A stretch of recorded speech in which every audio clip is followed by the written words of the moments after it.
This video is about the yin and the yang, and it provides new perspectives on ancient wisdom.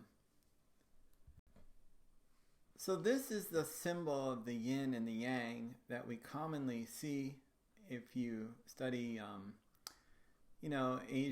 Chinese medicine, or if you're into martial arts, or if you're just into esoteric or occult studies. You'll see this symbol in this orientation. It is, however, the incorrect orientation. This orientation is modern. It came about, I think, in the 60s, but it's not the way it was traditionally shown throughout history. And the problem with depicting the yin and yang in this way is that it obscures its true meaning. It makes it impossible to understand what yin and yang actually means and where it was derived from. So we're going to look at the correct orientation of the symbol, and it's going to unlock the mysteries of yin and yang and expose some really profound stuff, so stay tuned. Now, in order to understand the yin and the yang and these concepts, you need to do some research. So I did the work for you. I went and read a bunch of papers, did a bunch of research, and there was one paper in particular, and I have it shown here, The Genesis of an Icon, that was published in 2003 by Harvard. This article is crucial for understanding the information I'm going to share with you in this video. Now, I make an additional step that the authors of this article did not make, but this article provides a lot of the background and history needed in order to get at the esoteric meaning and the truth of what the yin-yang symbol represents. So here is a picture of one of the earliest depictions of the yin and the yang. And you'll notice that it is not in the modern orientation. So I'm going to draw on the slide here. The dots are here. So they're not up here and here, but they are here. And one dot is light, and it's pointing up. There's a little tail on it. It's like an eye or a teardrop, and it's pointing up. The other one is dark, and it's pointing down. And they describe this in this article. They say, although its name as well as the design of the central circle differs from case to case, in the Ming and early Qing dynasty illustrations, the basic layout of the yin-yang diagram remained the same. It is always shown with the white half of the central circle towards the top, the whorl rotating clockwise, and then the two antithetical dots are near the center, and the 8 trigrams, we're going to talk about those, these are located in the same positions. A closer look of the symbolism shows the design of the central swirl. So what they're saying here is that this orientation is the correct orientation of the yin and the yang. And this is vital to understand what this symbol means. Because once it's oriented in this fashion, it becomes very clear that yin and yang is simply a depiction of the rising and setting of the sun. And this is what no one else has realized, as far as I know, up to this point. So here I said the white swirl is pointed up in the earliest diagrams. So it's indicating that, and this is the sun, so it's indicating that the sun is rising. Here at noon, it's almost pure yang here, so they have noon. Then the sun starts to set, and then this is the setting sun. It's pointing down, and it's dark. So the sun starts to set, and then once the sun has set, there's a twilight period where there's still some light reflecting off the atmosphere. But then eventually, when you get here at midnight, the sun is completely absent, and it's yin. And then this period of the night is almost pure yin from midnight until around 3 in the morning. And then the sun rises again. And then from around 12 noon until about 3 in the afternoon, you have the maximum amount of yang energy. So from 12 to 3. And this is what the yin and yang shows. And this is also true in nature. So from 12 noon to 3 o'clock, the sun is gradually getting more and more powerful. At around 3 o'clock, its power begins to peak and it starts to wane. Likewise, from midnight to 3 a.m. is the period where the sun is pretty much completely absent, unless there's maybe a moon phase where it's reflecting off. And just as the yin and yang says, these two periods of time are going to be in balance, because the view of the Taoists and the early alchemists in China who were studying this, making these diagrams, was that everything in nature is balanced, and it always balances out. And we're going to see that later on. I really wanted to graphically illustrate this so that you really understand this, because this is key. If you don't get this, you don't understand the symbol. And this is where almost everyone who talks about this symbol has not understood it, but now it's possible to understand. So here we have a picture of the yin and yang, and then we have the cardinal directions: east, south, west, and north. You could say this is on the equinox, when the sun rises approximately in the east and sets approximately in the west. You know, I've had people argue with me like, oh, it's not exactly, it doesn't matter. This is a general concept. So we're just going with approximates here. And the sun in the northern hemisphere is never in the north. So you've got to realize that China is in the northern hemisphere. It's north of the equator, just like Europe and North America, and parts of Mexico. So when people were studying this, it has a northern hemisphere bias. If you wanted to apply these principles to Australia, you would just flip the north and the south, or anywhere below the equator, you just flip the north and the south, and it would be the same thing. So here we have the sun rising in the morning. And when the sun is first rising, yin is still dominant, it's still present, it's left over from the night. And if you stick a pole in the ground, this is evidence in that there will be long shadows cast. And this is why on the yin and yang diagram, in the period of the morning here, you see that there's still a lot of yin even though yang is present. And that's because in the morning there are still lots of shadows and they consider this like a remnant of the night. But then as the sun rises, yin starts to decrease. So they indicate this on the diagram, showing a gradual decrease of the yin and a gradual increase of the yang. So the shadows become shorter as the sun rises. You can see it here, the shadow has become shorter as the sun is getting higher in the sky.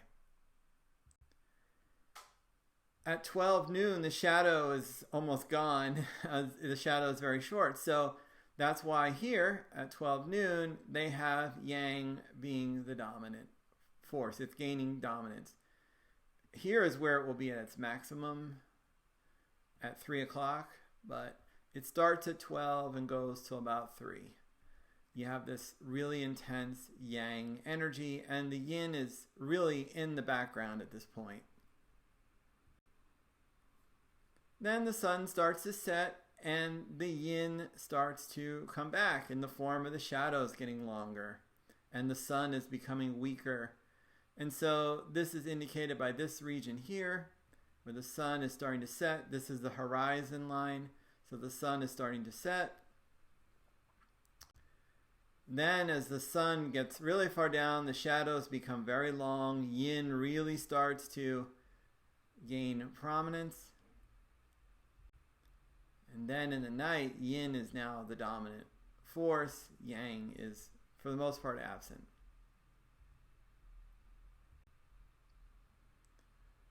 Now, from this, we can derive a couple things that are interesting. So, This is the horizon of the yin and yang symbol. This represents morning, and it also represents the direction of the east. This represents noon and the direction of the south. This represents evening and the direction of the west.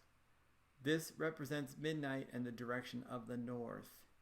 So now we have a coordinate system where morning is mostly yin, but the yang is starting to appear. The yang is starting. From noon until evening, we have a really high level of yang energy. And then from the evening, yin is increasing, yang is decreasing. And then from midnight until the morning, we have a very powerful yin energy. So from a magic perspective, this lets you know that if you want to invoke the force of yang, you do it during the day. If you want to invoke the force of yin, you would do it from anywhere from midnight until the morning. If you want to increase yang, you would do it in the morning. If you want to decrease yang or increase yin, you'd do it in the evening.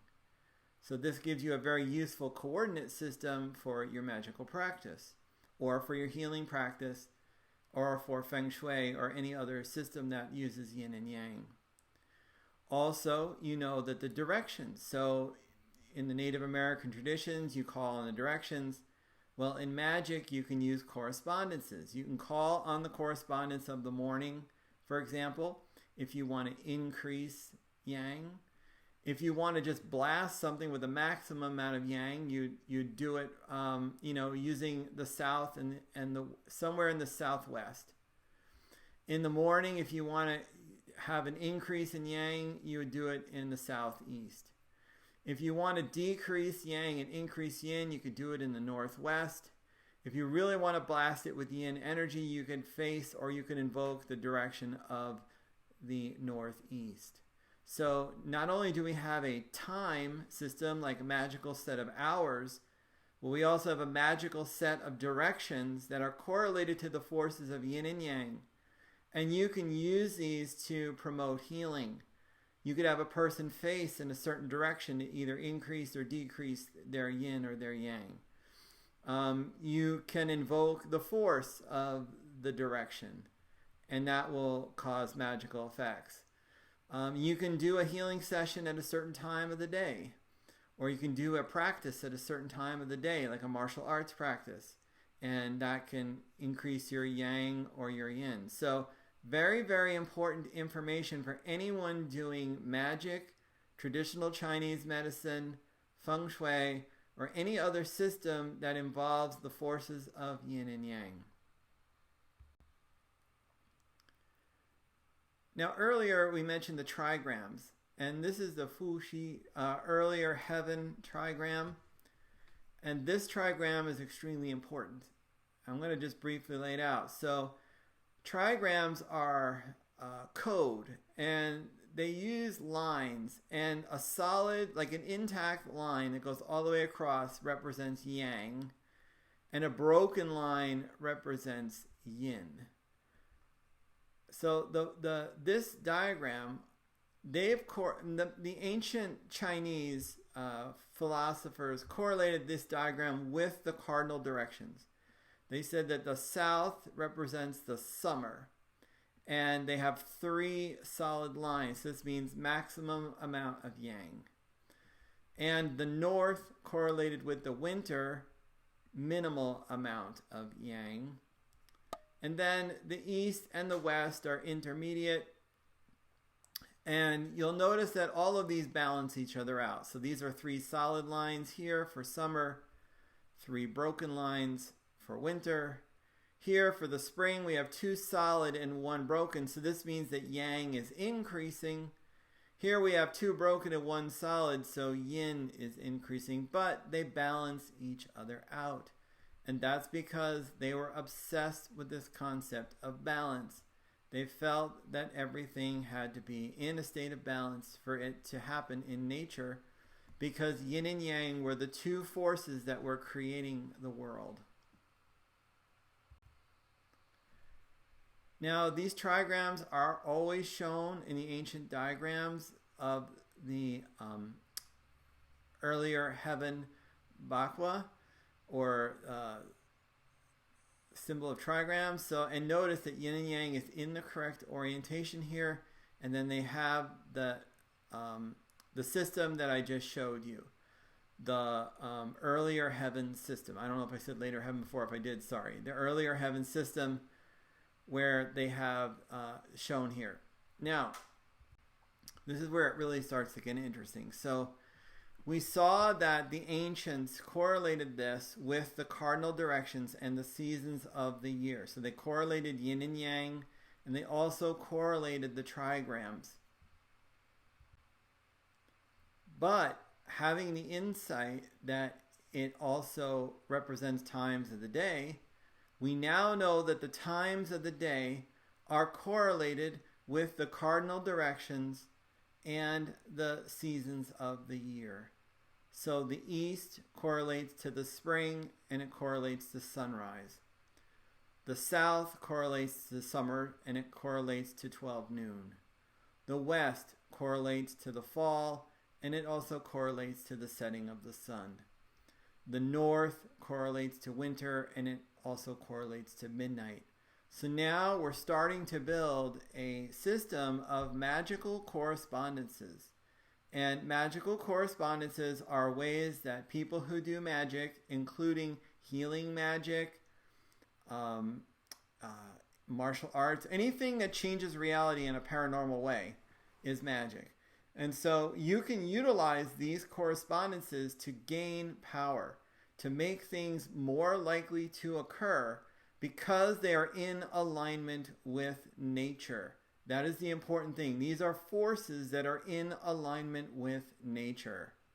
So if you want to increase the yang, you could face the south or the southwest. You could do it you could do your practice or your magic in the afternoon, or your healing in the afternoon. You could also do it in the summertime, have a ceremony in the summer, or do something in the summer around healing. So this is very, very important for anything that you want to use these forces for, to channel these forces and to use them. Another really great thing is that the ancients correlated the earlier heaven trigrams with the elements. The five, well, they're not actually elements, they're 5 phases.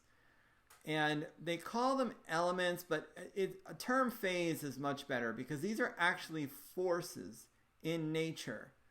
And each force is represented by an icon, or by a substance that we call an element. So, for example, there's the force of wood, there's the force of fire, there's the force of earth, the force of metal, and the force of water. It turns out that these are exactly the same as the Western system. The Western system has 2 different forms. There were Plato's forms and Socrates, and Aristotle's form. Sorry about that. And Aristotle's elements are forces, just like the Chinese elements are forces. Plato had them as actual substances, but Aristotle said, no, these are forces.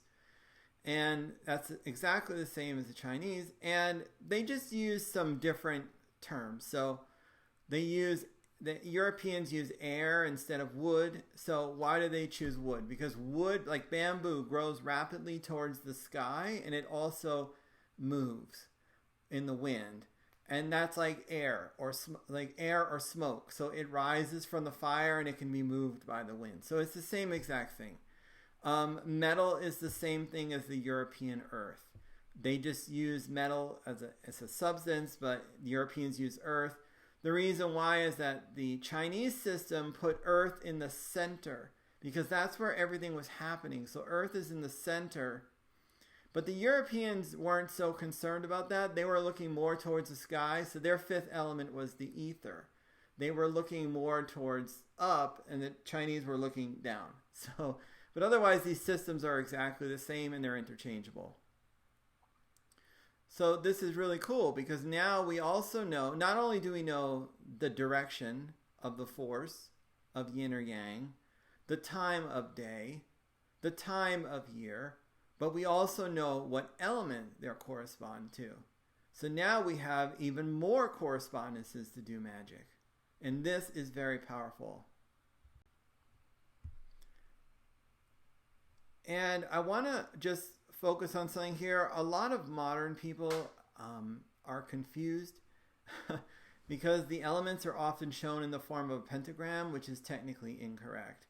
The ancients always showed the elements in the form like this, with the earth in the center of the diagram. The earth was always in the center of the diagram. It was never a pentagram. It was never put at the top. So that's important to understand when you're doing this. So if you are healing a person, they are the earth. And then all the other forces are acting on them. Here is how the ancient Chinese alchemists and masters who used the earlier heaven trigrams and the conception of the yin and yang, this is how they envisioned that reality was created. So they had this force, the Wu Ji, but it's like the monad or the central point from which everything arises. Then from this central point, you get duality. And this is an early depiction of it, but then later, this is the form, the yin-yang. So you get from the original force of everything. So if everything is all one, there's no difference. So everything is nothing, and nothing is everything. It's like the Big Bang Theory in science, where it all starts off as a single point, and then when it explodes, it creates the cosmos. So scientists just copied this idea from the ancient Chinese and the Jews and the Greeks. Probably from the Greeks. Okay, so you have this infinite everything, which is therefore nothing, because all opposites are together, so they all cancel each other out. So you can't have existence, you can't have reality, you can't have time, there's nothing can exist because it's all one. But then once you create duality, now you can have self and other. And that allows consciousness to arise, and it allows the creation of form. From this form, the forms can then start to go in cycles, because these forces of yin and yang generate those elements or forces. The force of fire, the force of water, the force of earth, the force of metal, etc. So from the yin and yang, from the duality of the masculine and feminine energies, you create these cyclic forces of the elements, and then these can create cycles in nature, like the day and night, the seasons of the year, etc. It also creates the cardinal directions that help to orient us in reality. And from all of this, you get the world, you get creation.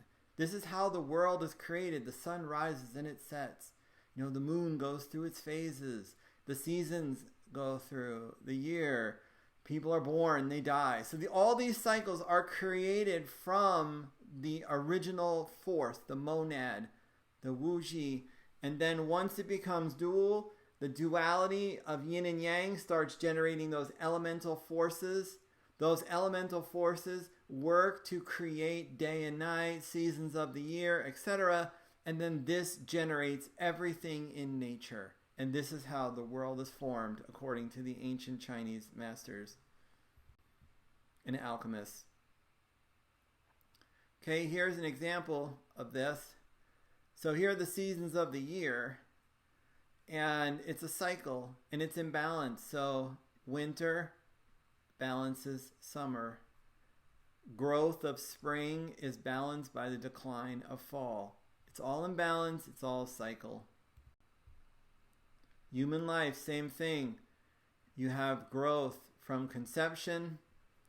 You have disintegration during death. So you have opposites. Here you have life. Here you have death. Everything is in a perfect balance. Same with the phases of the moon. The full moon balances out the new moon. Each one of these moon phases is the complementary balance of the other one. So you always have perfect balance in nature according to this system. This Yellow River map is another very important icon that shows up in this ancient alchemical literature, ancient Chinese philosophy.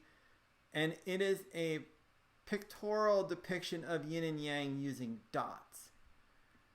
And let me show you this one here.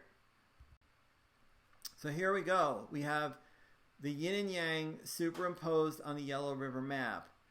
And everything is in balance. So like there are 12 black dots, and then there are 12 white dots. There are 8 white dots. There are 8 black dots.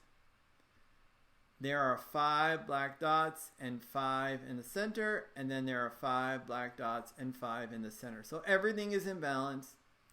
And you can see that the areas that are predominantly yin have more black dots, and the areas that are predominantly yang have more white dots. So this is really cool. So now we know the correlation of the Yellow River map to the yin and yang symbol and to the trigrams. So we now know the magical correlations of these. And this can give you, it's just another way of representing it. So now you know the connection between all of these things. And this looks like a house almost. So you can use this diagram to help map out the energies of a house. Northern side of the house is going to be more yin. You know, the southern side is going to be more yang. There's going to be increasing yang on the east and decreasing yang on the west side of the house. This is why in ancient China they always had a central courtyard for their structures.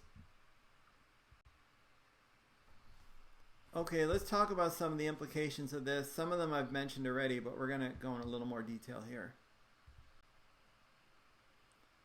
The first one is that the pentagram arrangement of the phases that's seen in modern Chinese medicine and modern Taoist teachings is a modern invention. It is not traditional at all. So, you know, I've seen certain things that they base it off of this idea of the pentagram, and it's technically incorrect. So if you're currently involved with a practice, either Chinese medicine or Taoist teachings of some kind, I would be very suspect of anything that relies on the pentagram arrangement. I would reevaluate what you're doing on the basis of having Earth at the center. And just to highlight that again, as I said, the ancient diagrams always have it this way. It's not a pentagram. Okay, the next important point is that the earlier heaven or primordial Bakwa is dynamic. It is not static. Feng Shui practitioners often incorrectly say that this is a static arrangement before the creation of the world, and that nothing could be farther from the truth. This is actually a dynamic set of sequence of events that are constantly occurring in reality. They create our reality. We actually are all going through these stages. And everything in our reality is going through it. It's dynamic and it's active. And balance is achieved by progressing through the cycle. So when you look at it like this, you're like, yeah, sure, this is static. But the thing is, in reality, everything goes in a cycle. So you only get one stage at a time. So the way that balance is achieved is that you have to complete the entire cycle. And this is explained in that paper I referenced earlier. So this arrangement depicts the waxing and waning of yin and yang, while at the same time pairing each trigram with respective opposite. In this arrangement, the trigrams are understood to illustrate the interaction between heaven and earth and the creative principles underlying the cycles of nature. Cycles of nature are dynamic. They are not static. So that idea that this is static is completely wrong. All right, such as phases of the moon, the daily and yearly course of the sun, and the seasons. Now I'm going to show you there are others too. The trigrams are read in sequence. So this idea that this is a static force that is outside of our reality and shaping our reality is not true. This is a dynamic force which is traveling through our reality and creating it. And we are all pawns of this force. And so let's look at some examples. The 5 phases.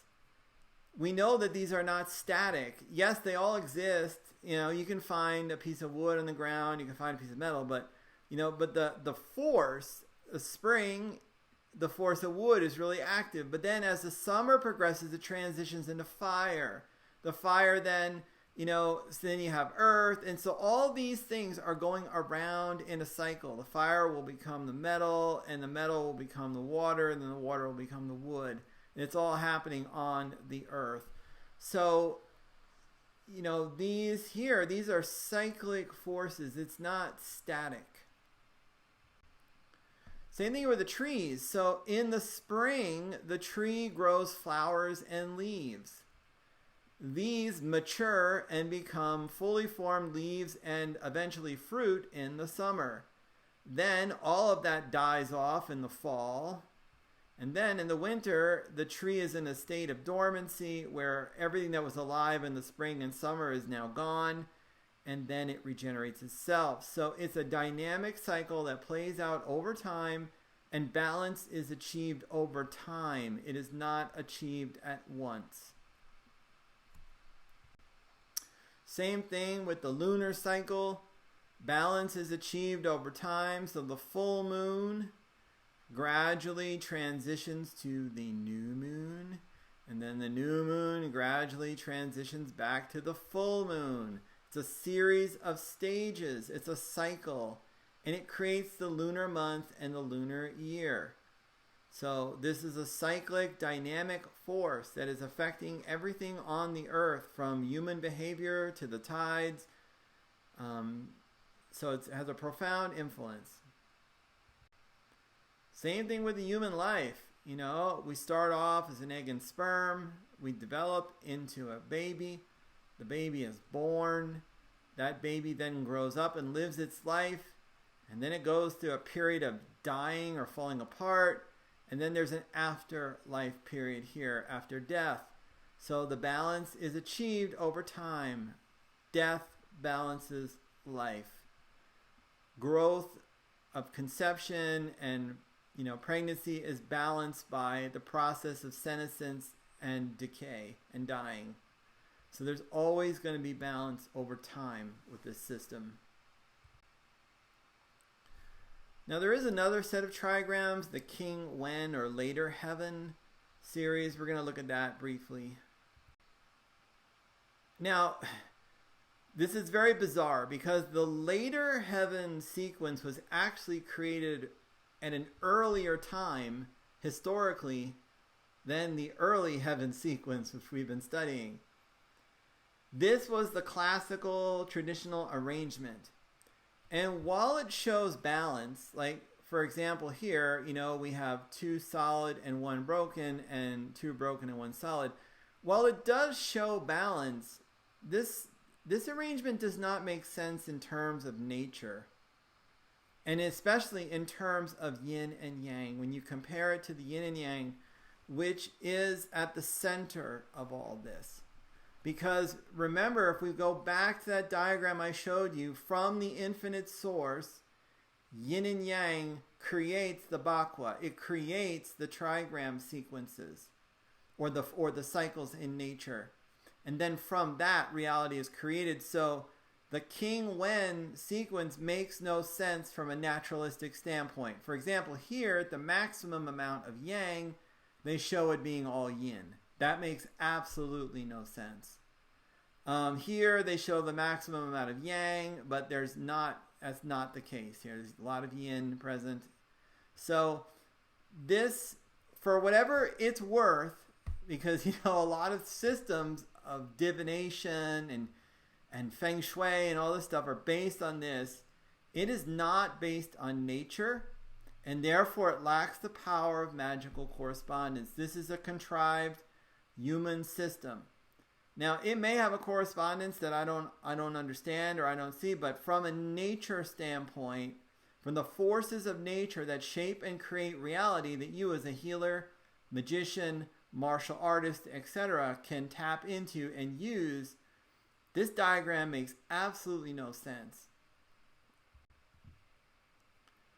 So yeah, the King Wen's later Heaven Bakwa was made earlier than the Fuji or earlier Heaven Bakwa. And it's confusing. So the King Wen was the traditional one. But once the Fuji arrangement was discovered, it was considered to be the perfect form of the Bakwa by the alchemists in China. And they thought we've now got the perfect explanation of how the world was created from the infinite source using this concept of these trigrams. So in reality, in the future, it would be great if people could start using this arrangement instead of the King Wen. Because this arrangement, the Fuji, has magic power because it reflects cycles in nature. And it's also much more logical and easy to understand. So if anyone was ever going to revise the I Ching or Feng Shui, you'd want to start using the Fuji arrangement. And if someone has already done that and I'm not aware of it, good for you because you're doing the right thing. All right, so all of this knowledge about yin yang kind of calls into question some things like the meridian clock of traditional Chinese medicine. This clock is, studied widely by people and it's used, so it must have some utility, but from a perspective we're taking in this lesson today, it doesn't really make any sense, unfortunately. So let me show you why. So in the morning here, 6 o'clock is the morning. So here is 6 o'clock. That's sunrise. That's on this diagram here. Then it goes to noon. This is noon here. Then it goes down to sundown, which is here. And then it goes down to midnight, which is here. So, all right. So what this diagram is saying is that blood circulation, the triple burner, gallbladder, liver, lungs, these are all like yin, and the large intestine is yin, and then these on the top are more yang. But the glaring contradiction that comes out right away is the correlation with the elements, because this can't be correct. So, because we know that the morning is correlated with wood. So all of these here, from sunrise to midday, these would all be wood. They're not going to be metal and earth. That makes absolutely no sense. Okay. Then same thing here. These are all going to be fire. Here. These are all going to be metal. And these would all be water. So we can see right away there's a conflict here with the forces that are ascribed to these organs. I have a different theory. Take it or leave it. If it helps you and you think it's cool, great. If you're really set on your ways with the Chinese medicine stuff, that's cool too. I could be totally wrong. Okay, so the way I see it is that everything has to be in balance. There has to be a balance because that is what yin and yang teaches us. Therefore, the organ systems of the human body must be balanced out. And how can they be balanced out? They could be balanced out by water and metal. So what this would mean is that the organs would relate to wood and fire. So the lower organs of the body would all be related to wood. And then the upper part of the body would be related to fire. And then this is balanced out in the body system. So the body itself is the earth. The entire body is the earth. And then the water that's in our body, because our body is mostly made up of water, this helps to balance out the living part of the body. And then all of the chemicals that create the body are the metal element. And then this is all happening. And so the whole system is earth when you put it all together. So the wood here, these are like involved with a lot of growth and maintenance. And then these are involved with energy, the fire, the heart and the lungs and the brain. So these are all like the fire organs. So that's a different way to conceive it.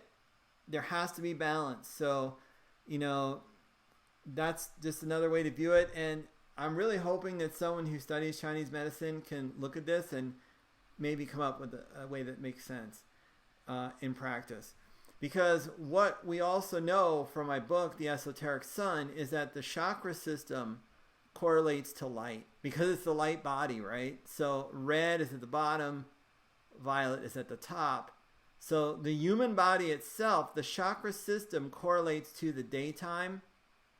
It does not correlate to the nighttime at all. And in my book, The Esoteric Sun, I also showed about medical astrology, that the human body would correlate to the day. It does not correlate to the night, because the day correlates to life. Light is life in this system of yin and yang.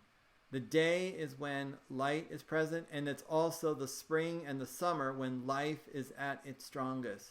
So light correlates with life, dark correlates with non-life.